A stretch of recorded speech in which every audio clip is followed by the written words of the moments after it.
په افغانستان کې تر اوسه پورې 52 فعال د حرفوي زده کړو مراکز لرو.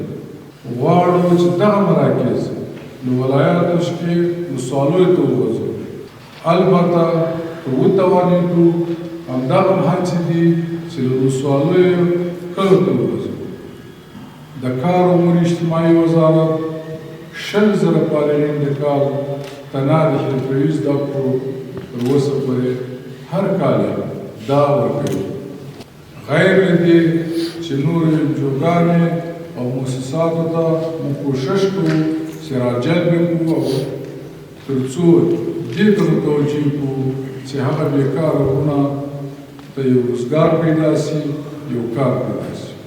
چې 3 میاشتې مخکې د کار او امور اجتماعي وزارت یو د کار ملي کنفرانس دایر کړ او هغه کنفرانس په ار کې دایر کړ چې په هغه کې د موږ وزارتونو او همدارنګه خصوصي سکتور، همدارنګه مؤسساتو او هغه شرکتونو چې فعال دي موږ سره دا تفاهمنامې امضا کړې، دا تعهدات یې راکړل چې تر 3 کالو الا تر 5 پورې به موږ 14,65 نفر په کار ګمارو.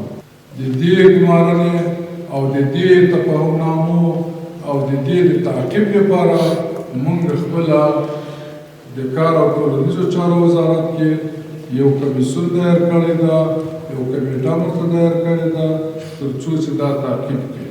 وروڼه موږ په پام کې لرو چې علاوه له حرفوي زده کړو دلته موږ په هر زون کې د معتاد خلکو لپاره مرکز خلاص کړو.